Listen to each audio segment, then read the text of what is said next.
Lucas, capítulo 24, do versículo 16 em diante, nós temos uma passagem muito conhecida, que eu creio que a grande maioria dos irmãos já ouviu alguma ministração a respeito, ou já ouviu algo que fale a respeito desta passagem.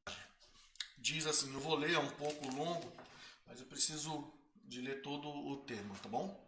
Diz assim, naquele mesmo dia, 2 deles estavam de caminho para uma aldeia chamada Emaús, distante de Jerusalém, 60 estádios, e iam conversando a respeito de todas as coisas sucedidas. Aconteceu que enquanto conversavam e discutiam, o próprio Jesus aproximou e ia com eles. Os seus olhos, porém, estavam como impedidos de o reconhecer. E então lhe perguntou Jesus, que é isso que vos preocupa e que ides tratando à medida que caminhais? E eles pararam entristecidos. Um, porém, chamado Cleopas, respondeu dizendo, és o único, porventura, que tendo estado em Jerusalém, ignoras as ocorrências desses últimos dias? E lhe perguntou, quais? E explicaram o que aconteceu a Jesus o Nazareno, que era varão, profeta, poderoso em obras, em palavras, diante de Deus e de todo o povo. E como os principais sacerdotes e as nossas autoridades o entregaram para condenar à morte e o crucificaram. Ora, nós esperávamos que fosse ele que ia de redimir a Israel. Mas depois de tudo isto, e já este o terceiro dia desde tais coisas que sucederam, é verdade também que algumas mulheres das que conosco estavam nos surpreenderam tendo ido de madrugada ao túmulo e não achando o corpo de Jesus, voltaram dizendo, tido uma visão de anjos, aos quais afirmaram que ele vive. De fato, alguns dos nossos foram ao sepulcro e verificaram a exatidão do que disseram as mulheres, mas não o viram. Então lhe disse Jesus, ó nécios e tardos de coração, para crer tudo o que os profetas disseram. Porventura não convinha que o Cristo padecesse e entrasse na sua glória? E começando por Moisés e discorrendo por todos os profetas, empunharam-lhe o que seu respeito constava em todas as escrituras.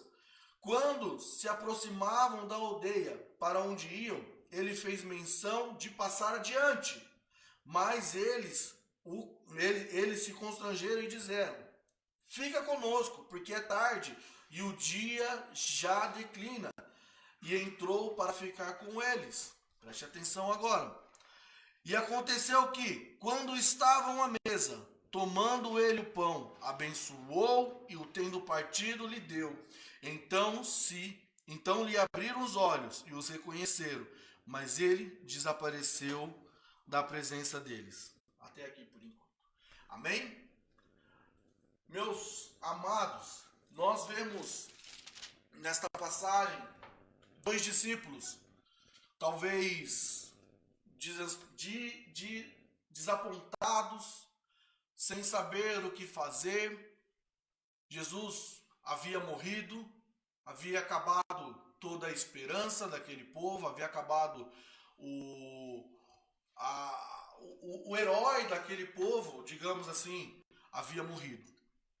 Porém, meus amados, muitas vezes a nossa vida é como a vida desses 2 discípulos. Aparentemente, as coisas podem estar no fim.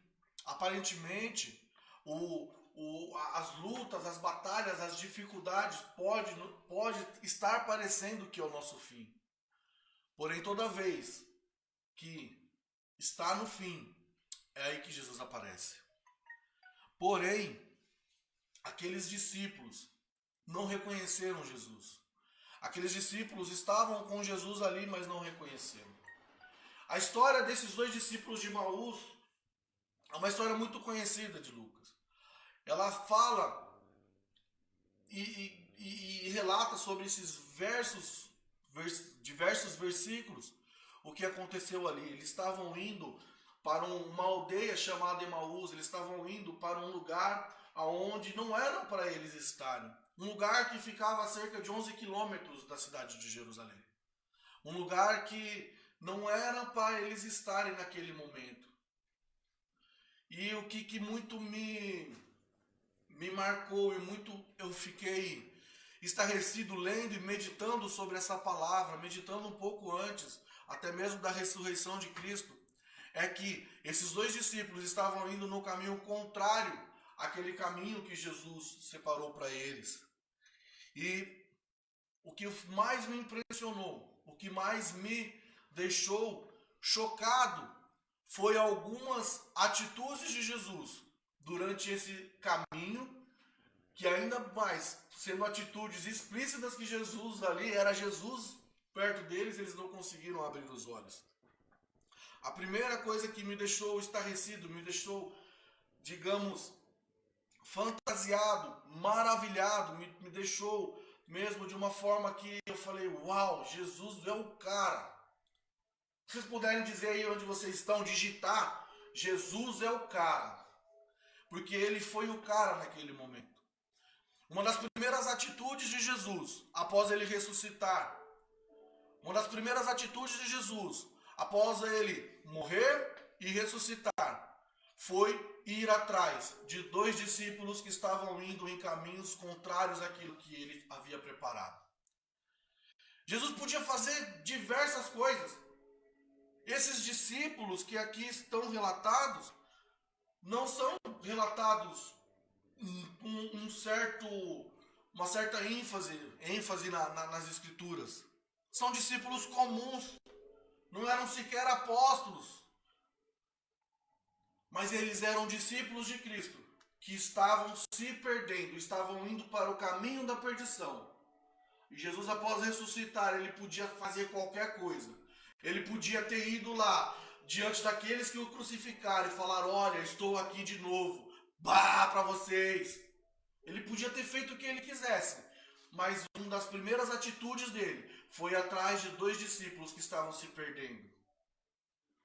Foi atrás de dois dos seus que estavam indo para caminhos contrários. Estavam indo para caminhos aonde Jesus não queria que eles estivessem. A Bíblia não relata o nome dos dois, relata apenas o nome de um, que é Cleopas. Eu fico imaginando o outro, de menos importância. Quem de vocês tem aquele amigo que, aonde um fala vamos, ele fala vamos lá. Eu imagino o Cleopas chegando para esse amigo, primeiro dia, segundo dia, terceiro dia, e Cleopas, olha, deu ruim, hein? Deu ruim, Jesus morreu, os apóstolos se dispersaram, alguns. O que vamos fazer? O outro amigo que a Bíblia não relata, não sei. E Cleopas, eu acho que era aquele que falava assim, vamos fazer isso. E o outro, vamos. Né? Aquele amigo que fala assim pra você, vamos pro bar, vamos pra farra, vamos. Então Cleopas era esse que fazia o convite, eu imagino.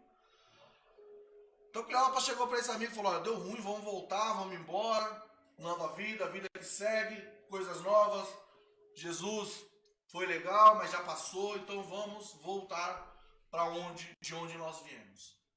Porém Jesus olhou para esses homens e falou, não, eu vou atrás deles.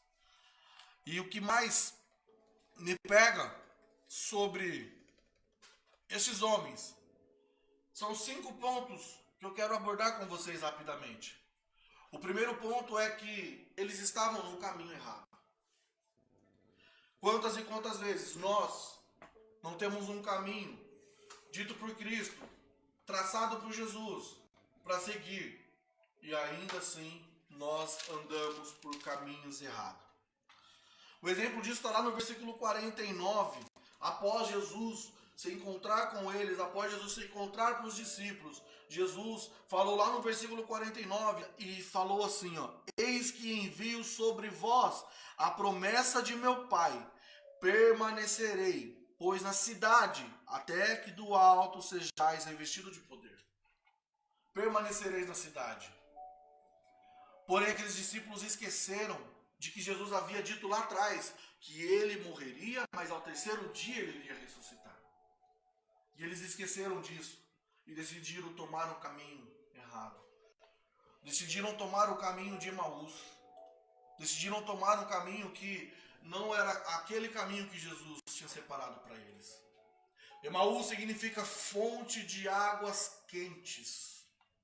Aqueles discípulos preferiram trocar Jesus, que é a fonte de água viva, pelas fontes de águas quentes.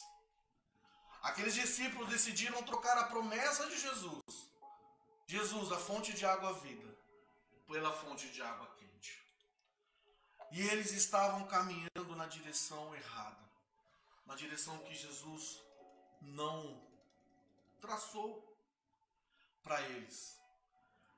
O outro ponto, eles sequer se conheciam, não se conheciam a si mesmos. Quantos de nós, meus amados, meus queridos, não nos conhecemos? Muitas vezes nós nos pegamos fazendo coisas que quando nós paramos para pensar, nós falamos, meu Deus, o que eu fiz, o que eu estou fazendo, para onde eu estou indo, que caminho eu tenho tomado? Quantas vezes nós não nos conhecemos? Aqueles discípulos haviam passado 3 anos caminhando com Jesus, ali no meio da multidão, servindo talvez, fazendo coisas talvez, mas estavam ali do lado de Jesus. E eles não conheceram a Jesus, e eles não conheciam a si próprio, não se reconheciam. Jesus, ele prometeu que ele ia ressuscitar dos mortos, porém, os discípulos não lembraram. Eles não lembraram e decidiram tomar esse caminho. Eles não lembraram e decidiram que era o caminho contrário que eles iam seguir. Era o caminho contrário. Mas Jesus estava lá para, de uma certa forma, se achegar diante deles, conversar, bater um papo. E muitas vezes é assim que Jesus chega até nós. Eu gravei um vídeo para uma live que foi feita ontem, onde o tema era Não Ouço Mais Deus.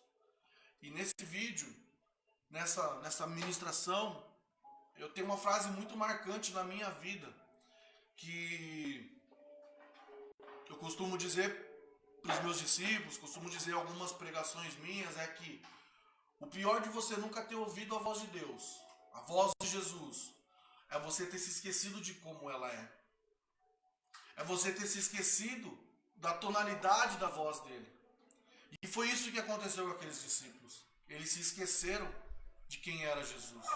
Eles se esqueceram de como era Jesus. Eles se esqueceram da voz suave de Jesus. Eu fico imaginando eu, aqui na Judá, ficar 3 dias sem ver o bispo, meu discipulador, e de repente eu o encontro e eu não o reconheço. É basicamente isso que aconteceu com os discípulos. Eles não reconheceram o seu discipulador, eles não reconheceram o seu líder. E quantos de nós não temos reconhecido a autoridade daquele que nos lidera? Não temos reconhecido os conselhos daqueles que nos lideram? Quantos de nós muitas vezes não pedimos um conselho, uma opinião, mas queremos receber, na verdade, um incentivo para fazer coisa errada? Queremos receber, na verdade, um incentivo para continuar e permanecer no erro. Amados, saia desse caminho de Emaús.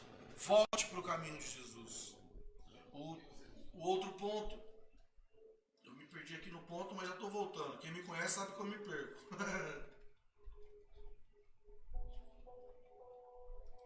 Outro ponto. Eles não conheciam a Jesus. Eles não conheciam a autoridade que Jesus tinha sobre a vida deles. Como eu falei anteriormente, eles não conheciam o doce tom da voz de Jesus. Eles não conheciam a suavidade da voz de Jesus. Eles não reconheciam o olhar de amor de Jesus. Eles não conheciam o toque de Jesus. Se eu for colocar uma verdade central nesta palavra, é voltando a reconhecer Jesus. No caminho para reconhecer a Jesus, nós precisamos reconhecer o Mestre. Quantos de nós não estamos extasiados, vendo diversas lives de diversos lugares, diversos pregadores, diversos ministros, mas na verdade tem um vazio, lá no fundo, que nos distancia de Jesus. Então nós temos que voltar a conhecer a Jesus, ou a reconhecer Jesus em nossas vidas, no nosso caminho. O caminho que eles estavam fazendo, o caminho contrário àquilo que Jesus separou para eles. O caminho que Jesus queria que eles fizessem era o caminho que Jesus trilhou para o sucesso daqueles homens.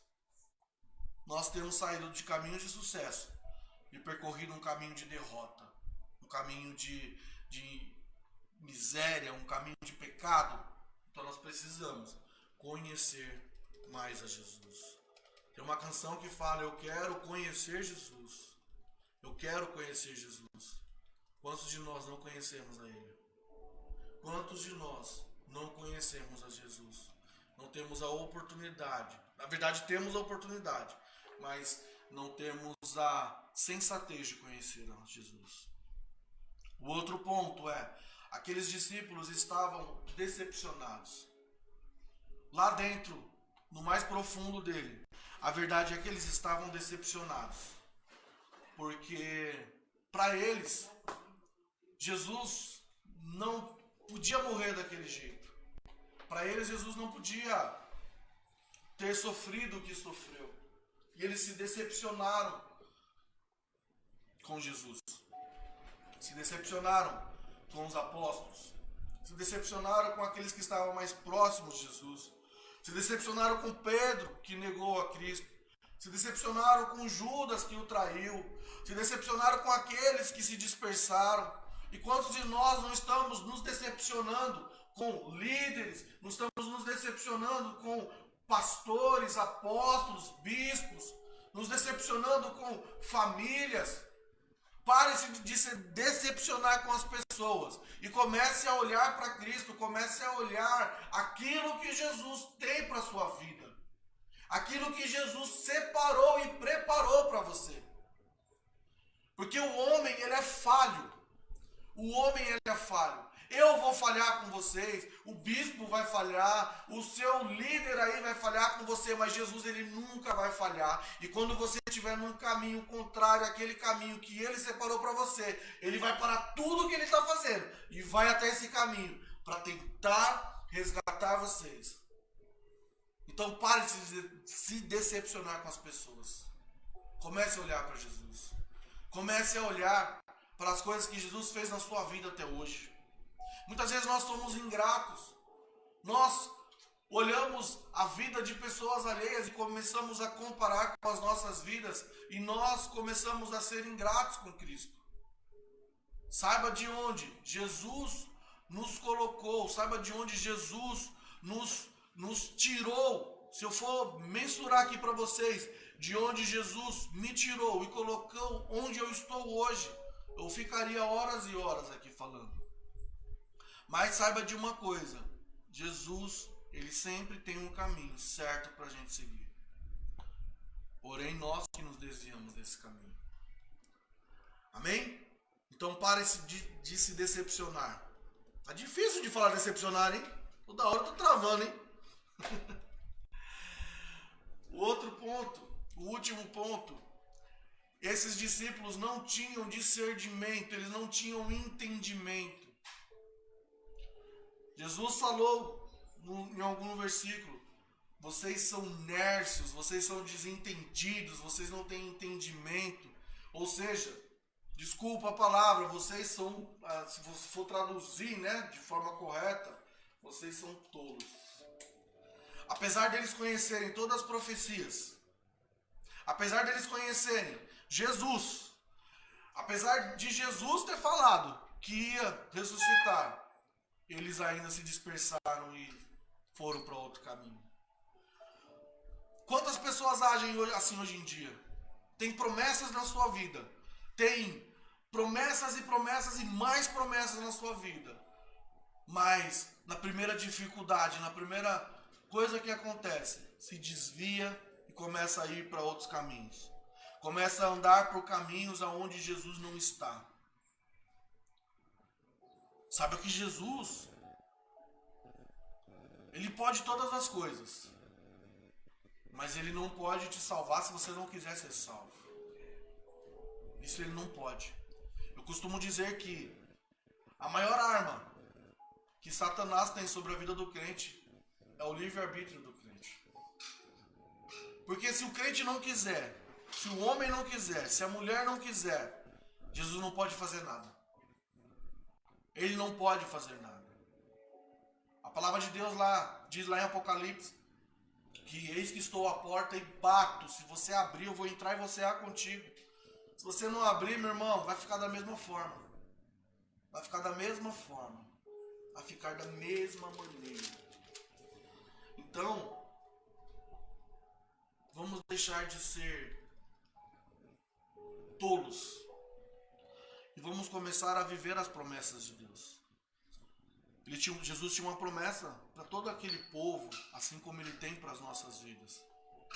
A promessa de que Ele, na época que Ele morreria, e Ele ressuscitaria ao terceiro dia. E aqueles discípulos não acreditaram.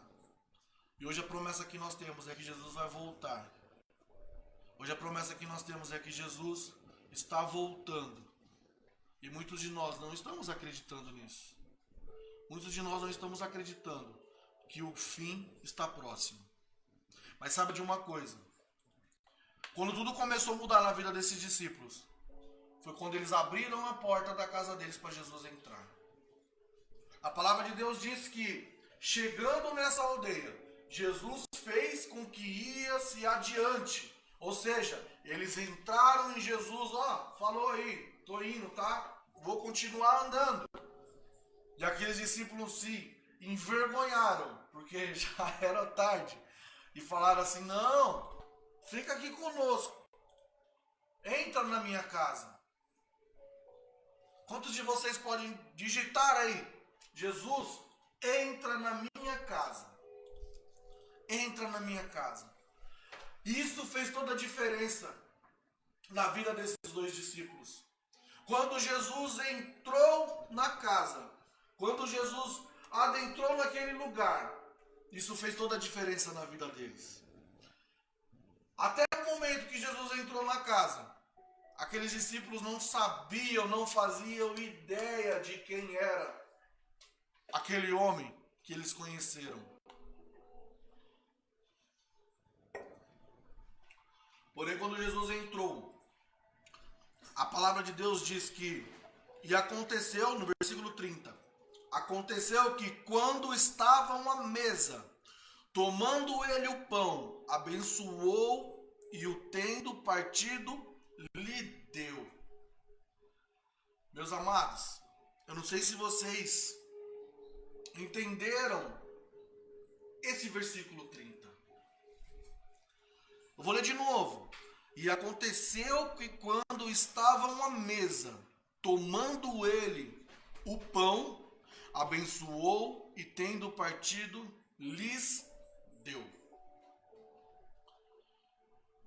Quando os discípulos falaram, Jesus, entra na minha casa. Jesus entrou na casa deles. E quando Jesus entra na nossa casa, Ele governa a nossa casa. Ele governa a nossa vida. E não é normal uma pessoa ir jantar na casa do outro e essa pessoa servir o anfitrião. Porém, quando Jesus entrou naquela casa, quando Jesus sentou à mesa, Jesus falou assim: aqui é o lugar onde eles me convidaram para entrar. Então, aqui é o lugar onde eu vou governar. Se a palavra de Deus diz que Jesus partiu o pão, no gesto de Jesus partir o pão, abriram os olhos daqueles discípulos. Sabe por quê, meus amados? Eu tenho teorias malucas, mas no gesto de Jesus, deixa eu pegar alguma coisa aqui para simular um pão. Isso aqui é um pão asa, tá? No gesto de Jesus, partir o pão. Isso é tremendo, meus irmãos. Ficou à mostra as marcas de Jesus. As marcas em suas mãos. E aqueles discípulos então ali olharam as marcas de Jesus. E aí abriram os seus olhos. Amados, o Evangelho vai trazer marcas nas nossas vidas. Vai trazer, talvez, feridas. Mas são essas feridas que vão fazer aquelas pessoas que estão precisando de Jesus lá fora olharem Jesus em nós. Enxergarem Cristo em cada um. As marcas do Evangelho na sua vida, assim como as marcas de Jesus em suas mãos, quando ele partiu o pão, que aqueles discípulos olharam, puderam ver as mãos de Jesus, viram as feridas, eles falaram: esse é verdadeiramente Jesus. As marcas do Evangelho na sua vida vai fazer você ser reconhecido como um verdadeiro servo do Senhor. Não se aflinja, não se deteriore aí onde você está, não se entristeça pelas marcas do Evangelho na sua vida, porque são elas que vão te dar o galardão para que você seja reconhecido. Tanto no céu, quanto na terra, quanto por todos aqueles que estiverem ao seu redor. E a palavra de Deus diz que esses discípulos abriram os olhos, mas Jesus já não estava lá. Jesus já havia sumido, desaparecido. Então eles voltaram para o caminho onde Jesus tinha separado para eles, tinham preparado para eles. Esperaram para outro dia? Não, eles voltaram na mesma hora. Então, não espere para depois, volte para o caminho onde Jesus determinou para você hoje, agora, não espere para depois.